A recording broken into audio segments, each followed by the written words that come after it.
día para todos los espectadores de video. Como pueden ver en el título, hoy día vamos a hablar sobre las fuerzas gravitacionales y cómo es que funcionan en el mundo. ¿Qué son las fuerzas de gravedad? Las fuerzas de gravedad es la fuerza que se atrae objetos entre sí. Por ejemplo, ahí podemos tener el Sol y la Tierra. Ahí se están atrayendo y lo veremos profundamente más a continuación. La gravedad en acción. Por ejemplo, la gravedad que tiene la Tierra hace que los objetos caigan, como cuando Isaac Newton descubrió la gravedad por la manzana, como podemos ver en la imagen, a los astronautas flotando en el espacio. ¿Por qué? Porque ahí la gravedad es mínima o prácticamente es nula. En la órbita de los planetas, gracias al Sol, a su campo gravitatorio, los planetas se quedan a su alrededor orbitando elípticamente, al igual que los planetas también tienen sus propias lunas, que también están orbitando entre el planeta. Ya, ¿cuál es la ley gravitacional universal? La ley gravitacional universal fue formulada por Isaac Newton en el siglo XVII, una de las leyes fundamentales para la física clásica. Esta ley describe la fuerza de atracción gravitacional entre dos cuerpos con masa. La fuerza es igual a la masa del objeto 1 más la masa del objeto 2 sobre la distancia al cuadrado. En forma simbólica, F es igual a m sub 1 por m sub 2 sobre d al cuadrado. Ahí tenemos, por ejemplo, las imágenes de las manzanas. Acá una imagen abajo podemos ver las imágenes de lo que es la gravitación universal, como si se dispersa hay poco, mientras hay más gravedad, se comprime más, y si llega a ser como en la inciso C, ya está formándose como un agujero negro. La constante gravitacional universal, o G. La forma proporcional de la gravitación universal puede expresarse como una ecuación exacta cuando se introduce la constante de proporción G. Como la fuerza es igual a G por m sub 1 más por m sub 2 sobre distancia al cuadrado, donde G ya sabemos que es 6 por 6.67 por 10 a la menos 11 newtons metros al cuadrado sobre kilogramos al cuadrado. Ley del inverso al cuadrado. La ley que reacciona a la intensidad de un efecto con el inverso cuadrado de la distancia desde la causa. La gravedad sigue una ley del inverso al cuadrado, como lo hacen los efectos como los fenómenos eléctricos, magnéticos, luminosos, sonoros y radiación. Como por ejemplo, acá tenemos una lata de pintura. A una unidad de distancia se ve que es pequeño. A 2 unidades de distancia vemos que se ha cuadriplicado. A 3 unidades de distancia se ha triplicado. O sea, se ha vuelto un 3 por 3, 9 cuadrantes está abarcando, y ya en 4 está multiplicado al cuadrado por 16. Por ejemplo, acá está el rocío de una pintura, una capa de grosor, un cuarto de la capa de grosor. Acá también sería ya un noveno de la capa de grosor y un 16avo de la capa de grosor. Como dice acá, la ley de inverso, en el rocío de la pintura se aleja radialmente de la boquilla de la lata en líneas rectas, al igual que la gravedad, la fuerza del aerosol obedece al inverso al cuadrado.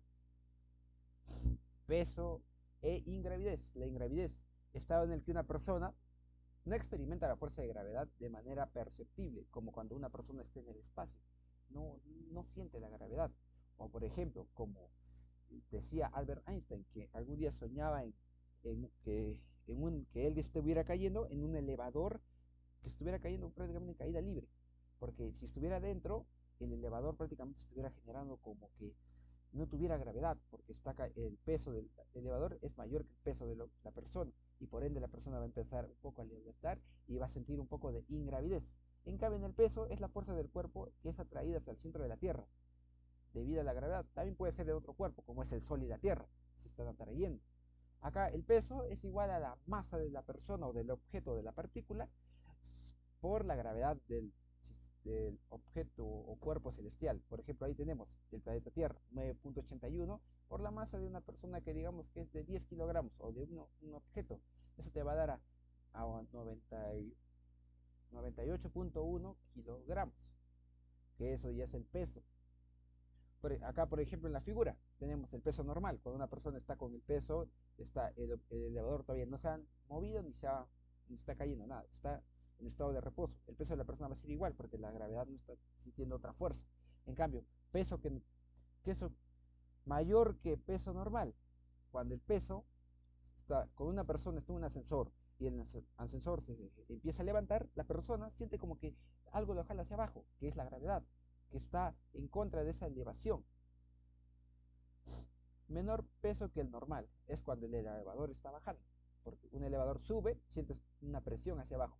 Cuando el elevador baja, sientes como que estás impulsándote hacia arriba, como que quieres levitar. En cambio, luego el peso cero es ya como lo he explicado, eh, ya cuando la persona o el elevador empieza a caer, tiene una velocidad acelerada. La persona de adentro va a sentir esa velocidad y poco a poco va a ir elevándose y va a sentir como que está elevando, no está sintiendo el tacto o no siente gravedad, siente como si estuviera en el espacio, en la nada. Las mareas oceánicas, otra fuerza. Las mareas oceánicas son movimientos periódicos de ascenso y descenso del nivel del mar, causados principalmente por la atracción gravitatoria de la Luna y el Sol sobre la Tierra. Mareas altas o bajas que ocurren cuando el Sol, la Tierra y la Luna están alineados de modo que las mareas debidas al Sol y la Luna coinciden, lo que hace que las mareas altas sean más altas y que el promedio de las mareas bajas sean más bajas por el promedio. La marea baja, como podemos ver, y la marea alta, donde ya se ha elevado. La marea baja es cuando el agua baja del nivel que está promedio y la marea alta es cuando sube a su nivel o eleva un poco más. Mareas vivas o de sigía. Las mareas vivas, también conocidas como mareas de sigía, son un fenómeno natural que ocurre cuando la amplitud de las mareas es mayor de lo habitual. Este evento se produce debido a la alineación del Sol, la Tierra y la Luna. Por ejemplo, acá tenemos las mareas vivas. ¿Cuándo ocurren? Cuando la Luna está llena o cuando la Luna está nueva y están enfrente del Sol. Ahí se producen las mareas vivas, las mareas vivas son mayores a las habituales que solemos ver. Las mareas muertas o de cuadrantura. Las mareas muertas, también conocidas como mareas de cuadrantura, son un fenómeno en el que la diferencia entre la marea alta y la marea baja es menor, o sea, de lo habitual. Este evento se produce cuando el Sol y la Luna forman un ángulo recto con respecto a la Tierra. Por ejemplo, acá tenemos la marea muerta. Cuando están horizontalmente, cuando la Luna está creciente y cuando la Luna es menguante, la Tierra y el Sol. Ahí las mareas son bajas, o sea que la marea alta y la marea baja no tienen mucha diferencia. Un campo gravitacional. Un campo gravitacional es la región del espacio en la que un objeto experimenta una fuerza gravitacional. Representa la influencia gravitatoria de un objeto masivo como un planeta o una estrella sobre su entorno. El campo gravitacional de la Tierra, el campo gravitacional del Sol, que el campo gravitacional del Sol hace que los planetas se queden alrededor de él o que den su órbita elípticamente, ya que su campo gravitacional es alto. También el de Júpiter, el campo gravitacional de Júpiter. ¿Por qué se tiene más de 60 lunas Júpiter? Porque su campo gravitacional es fuerte. La Tierra también tiene su campo gravitacional, por ende tiene a la Luna, Marte, todos los objetos cósmicos tienen un campo gravitacional que atrae cualquier objeto. Por eso los meteoritos, si pasan una cierta distancia y se acercan a su campo gravitacional, puede que ese meteorito entre a órbita o entre para el planeta para impactar. Por ejemplo, acá podemos ver campo gravitacional, va elevándose, llega un pico cuando el radio del planeta ya alcanzó su máximo, el campo gravitacional luego empieza a bajar. El doble del radio, el campo gravitacional ha bajado, al triple del radio sigue bajando y sigue bajando. Un agujero negro. Como ya sabemos, las teorías de los agujeros negros. Cualquier objeto que entre en un agujero negro no puede salir, y tampoco la luz. O sea que el agujero negro absorbe todo. ¿Y de dónde sale un agujero negro? Del colapso gravitacional. O sea, de una estrella que colapsa puede transformarse en un agujero negro o una enana blanca o otros tipos. Y ahí hay una colapsación, pero su masa sigue igual. O sea, la masa queda. O sea, significa que la presión va a ser mayor, aunque su tamaño haya sido enorme, ahí la masa estaba dispersada. En cambio, cuando está más compactado, la, la fuerza gravitacional va a ser enorme. Por ejemplo, acá tenemos un ejemplo. Acá hay un sol, digamos, está con un rayo grande, con R, y la persona que está arriba tiene 10.000 newtons de fuerza que le está ejerciendo, la fuerza gravitatoria. En cambio, a la mitad del radio, ¿por qué se eleva?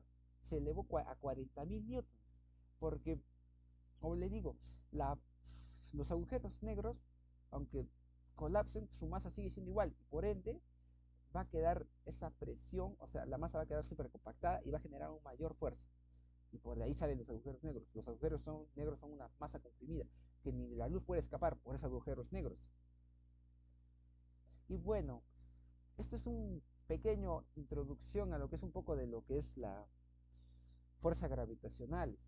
Acá tenemos los agujeros negros, las mareas, etcétera. Todo eso es como que para dar a entender cómo es que funciona la fuerza de gravedad. Pero si quieren aprender más, todo eso, recomiendo leer un libro llamado Hewitt, que sí es un buen libro y les podría ayudar a entender más sobre lo que es la física. Más que todo, si quieres aprender física, ahí tiene todo lo que es física conceptual. Muchas gracias por el video, le agradezco un montón, hasta la próxima.